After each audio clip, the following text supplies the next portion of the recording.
On est sur la Couspavin en Saint-Vincent et une étude il y a 4 ans a été faite sur 4 km de cours d'eau. La Couspavin a démonté un enrochement un petit peu en contrebas et il fallait intervenir pour refaire un chemin communal. Donc moi je suis Pierre Lehmann, donc je suis un bureau d'études spécialisé en rivières, je fais que des rivières et que de la renaturation de rivières.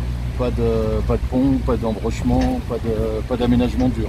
Et donc ça c'est le premier ouvrage du dispositif qui sert en fait, c'est un épidéflecteur inversé qui sert à ralentir l'eau et à dévier une veine d'eau de manière à ce que la veine d'eau rentre dans le chenal de décharge de crue qui est un peu plus bas dans le virage. Donc il y a 4 ans on a été sollicité pour faire une étude sur la Couspavin, un ensemble de 4 km de cours d'eau, donc on a eu le marché, c'était l'ancien syndicat de rivière qui n'est plus qui est remplacé par celui de l'aglo d'Issoire maintenant. La Couze là-bas au fond donc, a fait un trou en portée de chemin, donc maintenant pour éviter que la rivière continue de méandrer juste en amont du village, on va lui faire un bras de décharge pendant les crues sur cette zone-là. Donc en fait elle va reprendre un ancien lit qui n'existe plus aujourd'hui, uniquement pendant les crues. Pendant l'étiage, elle restera dans son lit actuel avec son tracé méandriforme. Ça ici à côté c'est un deuxième dispositif qui sert à ralentir l'eau, ce que j'appelle un embâcle contrôlé, qui permet de ralentir l'eau et qui va faciliter aussi l'entonnement de l'eau de la rivière dans le canal de décharge. Dans le fond, là où la rivière a fait une érosion, là où aujourd'hui il va y avoir la pêche électrique, l'encoche d'érosion sera remplacée par une banquette alluviale végétalisée qui permettra à la végétation de repousser à un endroit où la rivière était agressive et érodée. Sur l'ensemble du chantier, il n'y a pas de fourniture à part ces câbles. Tout est réemployé sur place, c'est-à-dire que l'ensemble des aménagements ont été conçus avec les arbres disponibles sur place. Il n'y a pas d'extraction de matériaux puisque tout est réemployé in situ. Donc en fait, c'est que de la main-d'œuvre. On utilise une mini-pelle exprès, ça prend plus de temps, mais il y a moins d'impact de chantier. Donc un chantier très vertueux au niveau bilan écologique et bilan gaz à effet de serre sur la planète.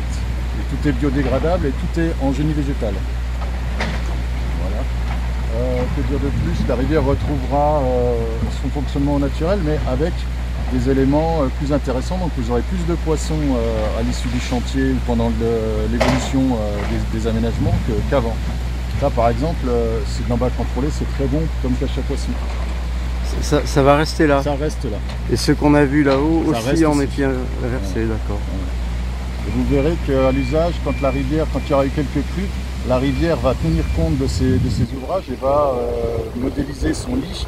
Et vous aurez davantage de sous-berges, de fosses, de radiers qu'avant. Au lieu d'avoir une rivière banalisée avec 10 cm d'eau qui court sur les cailloux, oui, vous aurez une veine principale qui va créer des mouilles et on va créer des radiers aussi. Donc sur les radiers des frayères et dans les mouilles des zones de survie des poissons et de nutrition et d'habitat plus intéressantes qu'une rivière qui est plate avec sa dos quasiment 9 mois par an. Oui. Voilà. Ça peut se répéter pour des raisons de protection, mais aussi pour des raisons de réambiancement, de renaturation, de restauration du cours d'eau. C'est des techniques que j'utilise partout dans la vallée du Rhône et c'est la première fois que je viens en faire ici dans votre secteur. C'est des techniques que j'ai inventées, qui sont inspirées des techniques qu'utilisaient les anciens avant qu'on ait les pelleteuses à disposition, les machines qui ont entraîné, je dirais, l'aménagement de l'espace. C'est tiré de ce qu'on voit dans la nature en fait, c'est juste avec la mise en œuvre plus technique qu'on permet de faire des choses plus grandes et un dimensionnement hydraulique stratégique pour qu'on influe la rivière là où, comme ça nous arrange et là où ça nous arrange. La durée des travaux, donc 4 semaines à peu près en tout sur le secteur.